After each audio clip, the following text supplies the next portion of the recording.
بے شک مومن لوگ کامیاب ہو گئے۔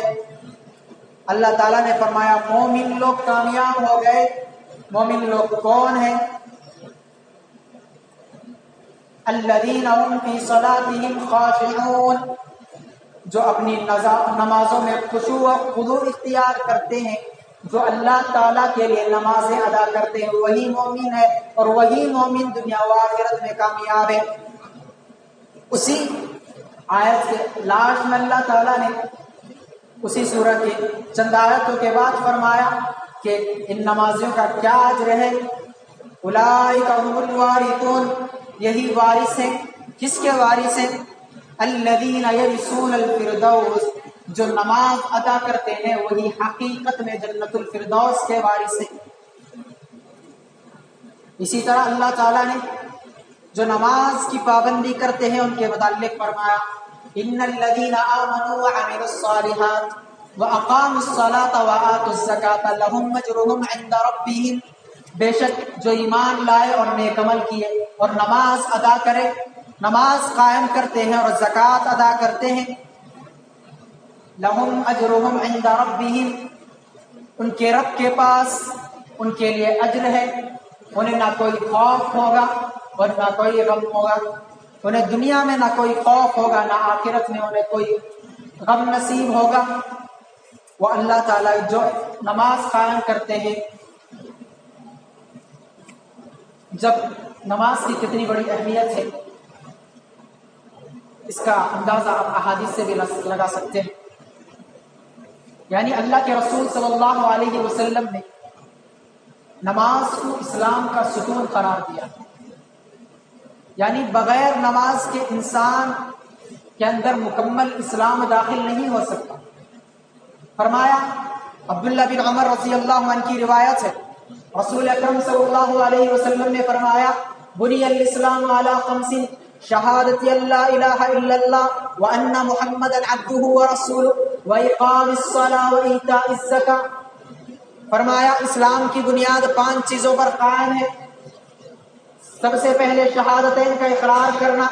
جب ایک بندہ شہادتین کا اقرار کر لیتا ہے، وہ اللہ تعالیٰ کو اپنا رب مان لیتا ہے، اللہ کے نبی کو اپنا رسول مان لیتا ہے، تو اس کا کام اس کے بعد سب سے پہلا یہ ہوتا ہے کہ وہ نماز قائم کرے، کیونکہ بغیر نماز کے وہ مکمل اسلام میں داخل نہیں ہو سکتا۔ اللہ کے رسول صلی اللہ علیہ وسلم نے یہاں تک کہ 10 سال کی عمر میں اور 7 سال کی عمر میں بھی جب بچہ داخل ہو جائے تو اسے نماز پڑھنے کا حکم دینا چاہیے۔ اللہ کے رسول صلی اللہ علیہ وسلم نے فرمایا مروا اولادکم بالصلاۃ وہم ابناء 7 سنین، تم اپنی اولاد کو نماز کا حکم دو جب وہ 7 سال کے ہو جائیں، وَاضْرِبُوهُمْ عَلَيْهَا وَهُمْ أَبْنَاءُ 10 سنین، اگر وہ نماز نہ پڑھے 10 سال کی عمر ہو جانے کے بعد بھی اگر اپنی اولاد نماز نہ پڑھے تو نماز چھوڑنے کی جرم میں ان کو مارو۔ اللہ کے رسول صلی اللہ علیہ وسلم نے اپنی اولاد کو کسی بھی معاملے میں مارنے کا حکم نہیں دیا سوائے نماز کے۔ آپ اس سے اندازہ لگا سکتے ہیں کہ نماز کی کتنی اہمیت ہے، کتنی فضیلت ہے، آپ اس سے اندازہ لگا سکتے ہیں۔ معاویہ رضی اللہ عنہ بیان کرتے ہیں کہ رسول اکرم صلی اللہ علیہ وسلم نے نماز کو اسلام کا ستون قرار دیا۔ فرمایا رأس الاسلام، فرمایا اللہ کے رسول صلی اللہ علیہ وسلم نے رأس الامر الاسلام وعمودہ الصلاۃ، کہ اسلام کی جڑ ہے اور اس کا ستون نماز ہے، یعنی بغیر اسلام، بغیر نماز کے ایک انسان اسلام میں مکمل طور پر داخل نہیں ہو سکتا۔ اسی لیے قیامت کے روز جب قیامت داخل ہوگی، جب حشر کا میدان ہوگا، تو سب سے پہلے ایک بندے سے جو سوال کیا جائے گا وہ یہ ہوگا، فرمایا اللہ کے رسول صلی اللہ علیہ وسلم نے اول ما يحاسب به العبد يوم القيامة الصلاة فإن صلح سائر عملي وإن فسد سائر عملي، سب سے پہلے روز قیامت کے دن بندے سے جو سوال کیا جائے گا وہ نماز کے بارے میں سوال ہوگا. اگر اس کی نماز درست رہی، اگر اس کی نماز ٹھیک ٹھاک رہی، اگر اس کی نماز صحیح رہی تو اس کے سارے اعمال صحیح رہیں گے. اگر اس کی نماز میں فساد رہا، اگر اس کی نماز نبی کریم صلی اللہ علیہ وسلم کے طریقے پر نہ رہی تو اس کے سارے اعمال برباد ہو جائیں گے، اس کے سارے اعمال فاسد ہو جائیں گے. یہاں سے نماز کی اہمیت. اسی طرح اگر ایک بندہ جان بوجھ کر نماز چھوڑ جاتا ہے، جان بوجھ کر نماز چھوڑنا، حالانکہ نماز کسی بھی عذر میں معاف نہیں. اگر آپ نماز کھڑ کر پڑھ نہیں سکتے تو آپ کو بیٹھ کر پڑھنے کا حکم دیا گیا. اگر ایک انسان بیٹھ کر بھی نماز پڑھ نہیں سکتا تو اسے لیٹ کر نماز پڑھنے کا حکم دیا گیا. اللہ تعالیٰ نے نماز کو کسی بھی حال میں معاف نہیں کیا. ایک انسان اگر پانی نہیں پاتا تو تیمم کر کے نماز پڑھنے کا حکم دیا. یہاں تک کہ میدان جنگ میں بھی نماز پڑھنے کا حکم دیا.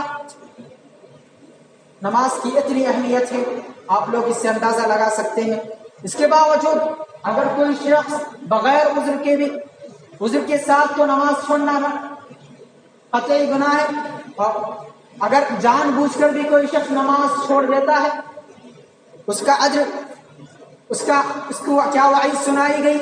اللہ تعالیٰ نے فرمایا فَخَلَفَ مِن بَعْدِهِمْ خَلْفٌ أَضَاعُوا الصَّلَاةَ وَاتَّبَعُوا الشَّهَوَاتِ فَسَوْفَ يَلْقَوْنَ غَيًّا. یعنی جب نیک لوگ گزر گئے، جب انبیاء کرام گزر گئے تو ان کے بعد ایک ایسی قوم آئی فَخَلَفَ مِن بَعْدِهِمْ خَلْفٌ، ان کے بعد ایسے ناخلف آئے اضاعوا الصلاۃ، جنہوں نے نماز کو ضائع کر دیا. واتبعوا الشہوات، اور خواہشات کے پیچھے لگ گئے، دنیا کے پیچھے لگ گئے، نماز کو ضائع کر دیا، دنیا کے پیچھے لگ گئے. فسوف یلقون غیا، ان کا برا انجام اللہ تعالیٰ نے کیا فرمایا، ان کو غے میں داخل کیا جائے گا. غے کیا ہے؟ ایک جہنم کی وادی ہے. حضرت عبداللہ بن مسعود رضی اللہ عنہ فرماتے ہیں وہ نہر فی جہنم، وہ جہنم میں ایک وادی ہے جس کا ذائقہ بڑا ہی گندا ہے، بڑا ہی بدمزہ ہے، اور اس کی گہرائی بہت ہی اندر ہے.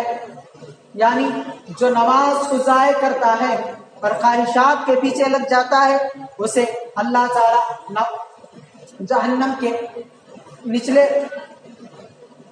کے نچلے گڑھے میں داخل کرے گا. اور اسی طرح اللہ تعالیٰ نے فرمایا جب جنت والے جنت میں داخل ہو جائیں گے اور جہنم والے جہنم میں داخل ہو جائیں گے، جب دیکھیں گے کہ جنت والے کہ فلاں شخص ہماری بستی کا تھا، فلاں شخص ہمارے ساتھ کھاتا پیتا تھا، فلاں شخص ہمارا رشتہ دار تھا، فلاں شخص ہمارے ساتھ کھاتا پیتا تھا، فلاں شخص ہمارے ساتھ رہتا تھا، ہماری بستی کا تھا، لیکن کیا ہے کہ میں جنت میں ہوں اور میرا علاقے کا دوست، میرے علاقے کا شخص جہنم میں ہے. تو جب دیکھے گا اپنے دوست کو تو کہے گا کہ فی جناتی یتساءلون، جنت والے سوال کریں گے ما سلککم فی سقر، اے دوست، اے تو میرے ساتھ دنیا میں رہنے والا تھا، تو میرے ساتھ دنیا میں رہتا تھا، تو میرے ساتھ کاروبار کرتا تھا، میرا رشتہ دار تھا، کیا وجہ ہے کہ میں جنت میں ہوں تو جہنم میں ہے؟ ما سلککم فی سقر. ان کا سب سے پہلا جو جواب ہوگا جہنمیوں کا وہ سنیے، وہ کہیں گے قالوا لم نک من المصلین، بہرحال ہم تمہارے ساتھ رہتے تھے دنیا میں، ہم تمہارے ساتھ کھاتے پیتے تھے، ہم تمہارے علاقے میں رہا کرتے تھے، لیکن افسوس کہ ہم نے نماز نہیں پڑھی. لم نک من المصلین، ہم نے نماز ادا نہیں کی، اس لیے ہمیں جہنم میں داخل کیا گیا. یعنی مجرموں کا سب سے پہلا سبب جہنم میں جانے کا وہ یہ ہے کہ وہ نماز ادا نہیں کرتے. اسی طرح اللہ تعالیٰ نے نماز تو پڑھتے ہیں، لیکن جو نماز میں پڑھنے کے باوجود نماز میں سستی کرتے ہیں، قضا ہو جانے کے بعد تاخیر سے آتے ہیں، اگر آتے بھی ہیں تو سستانی سے آتے ہیں، اگر نماز ادا بھی کرتے ہیں تو سستانہ لہجے سے نماز ادا کرتے ہیں، ان کا دھیان کہیں اور رہتا ہے، کاروبار میں رہتا ہے، دنیاوی معاملات میں رہتا ہے، تو ان کے بارے میں اللہ تعالیٰ نے فرمایا، نماز میں سستی کرنے والوں کے بارے میں اللہ تعالیٰ نے فرمایا ان المنافقین یخادعون اللہ وهو خادعهم، بے شک منافقین اللہ تعالیٰ کو دھوکہ دے رہے ہیں، وہ اللہ تعالیٰ کو دھوکہ نہیں دے رہے ہیں، وہ خود اپنے آپ کو دھوکہ دے رہے ہیں۔ وَإِذَا قَامُوا إِلَى الصَّلَاةِ قَامُوا كُسَالَىٰ، جب منافقین نماز کے لیے کھڑے ہوتے ہیں تو ان کا لہجہ کیسا ہوتا ہے، ان کا طریقہ کیسا ہوتا ہے؟ وَإِذَا قَامُوا إِلَى الصَّلَاةِ قَامُوا كُسَالَىٰ، وہ سستگی کے ساتھ نماز ادا کرتے ہیں، یراؤون الناس، لوگوں کو دکھانے کے لیے نماز ادا کرتے ہیں، وَلَا يَذْكُرُونَ اللَّهَ إِلَّا قَلِيلًا، اور وہ اللہ تعالیٰ کا ذکر بہت ہی کم ادا کرتے ہیں۔ یعنی جو نماز میں سستی ادا کرتے ہیں تو اللہ تعالیٰ نے یہ منافقوں کا طریقہ بتلایا جو نماز میں سستی ادا کرتے ہیں، اور منافقوں کا انجام جہنم میں بہت ہی نچلے گڑے میں ہوگا۔ اللہ تعالیٰ ہم سب کو اس سے محفوظ فرمائے۔ اور اسی طرح جو جان بوجھ کر نماز چھوڑتا ہے، اللہ کے رسول صلی اللہ علیہ وسلم نے فرمایا ایک مسلمان ایک کافر کے درمیان جو چیز حائل ہوتی ہے وہ نماز ہے۔ فرمایا اللہ کے رسول صلی اللہ علیہ وسلم نے بین الرجل و بین الکفر ترک الصلاۃ، آدمی کے درمیان اور کفر کے درمیان جو انسان نماز ادا کرتا ہے اور جو نماز نہیں ادا کرتا، یعنی وہ کافروں کے مشابہ ہو جاتا ہے جو نماز ادا نہیں کرتا۔ اللہ کے رسول صلی اللہ علیہ وسلم نے فرمایا جو نماز جان بوجھ کر چھوڑتا ہے وہ کافروں کے مشابہ ہو جاتا ہے۔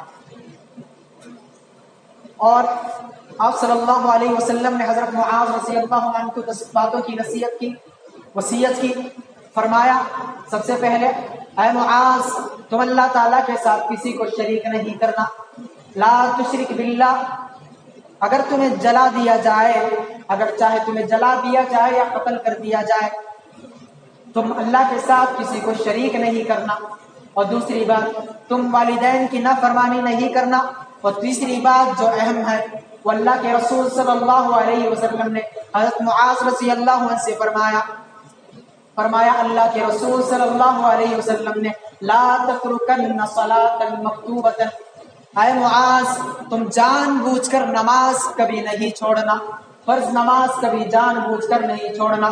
فإن من ترک صلاۃ مکتوبۃ، جو فرض نماز جان بوجھ کر چھوڑتا ہے، فإن من ترک صلاۃ مکتوبۃ فقد بریت منہ ذمۃ اللہ، اس کا اللہ تعالیٰ سے ذمہ ہٹ جاتا ہے، یعنی اللہ تعالیٰ کو اس کی کوئی پرواہ نہیں ہوتی، چاہے وہ کٹے یا مرے، اللہ تعالیٰ کو اس کی کوئی پرواہ نہیں ہوتی۔ جو جان بوجھ کر نماز چھوڑتا ہے، جو جان بوجھ کر نماز چھوڑتا ہے، اللہ تعالیٰ کو اس کی کوئی پرواہ نہیں ہوتی۔ جس کو اللہ تعالیٰ بے پرواہ چھوڑ دے، ہم جان سکتے ہیں کہ اس کا اجر کیا ہو سکتا ہے۔ ہم آج دیکھ رہے ہیں کہ مسلمانوں کی کیا حالت ہے، ہم آج دیکھ رہے ہیں کہ مسلمان کس طرح ذلیل و خوار ہو رہے ہیں۔ وہ اللہ تعالیٰ کو چھوڑ دیا، اللہ تعالیٰ کے فرائض کو چھوڑ دیا، نماز کو چھوڑ دیا ہے، اس لیے وجہ سے آج ہر جگہ مسلمان ذلیل و خوار ہو رہے ہیں۔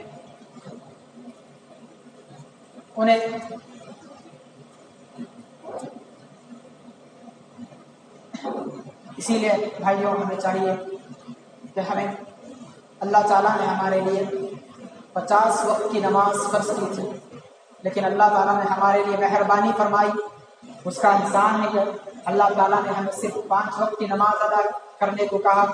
ہمیں 5 وقت کی نماز دن میں ادا کرنا چاہیے۔ اللہ تعالیٰ سے دعا ہے کہ اللہ تعالیٰ ہمیں 5 وقت کی نماز وقت پر ادا کرنے کی توفیق عطا فرمائے، خشوع و خضوع کے ساتھ نماز ادا کرنے کی توفیق عطا فرمائے۔ ہمارے جو بھائی آج کل پریشان حال ہیں، اللہ تعالیٰ ان کی پریشانی کو دور فرمائے، اور بہت سارے بے قصور قیدی جیلوں میں بند ہیں، اللہ تعالیٰ ان کو رہا فرمائے اور ان کے گھر والوں کو صبر جمیل عطا فرمائے۔ اللہ تعالیٰ ہمیں جب تک زندہ رکھے اسلام کی حالت میں زندہ رکھے، اور جب ہماری موت ہو ایمان بالخیر ہو، اللہ تعالیٰ جب ہماری موت دے تو ہم اللہ تعالیٰ سے راضی ہو اور اللہ تعالیٰ ہم سے راضی ہو۔ اللہ تعالیٰ ہمیں مرنے کے بعد مرتے وقت شہادت کا کلمہ نصیب فرمائے۔ وآخر دعوانا الحمدللہ۔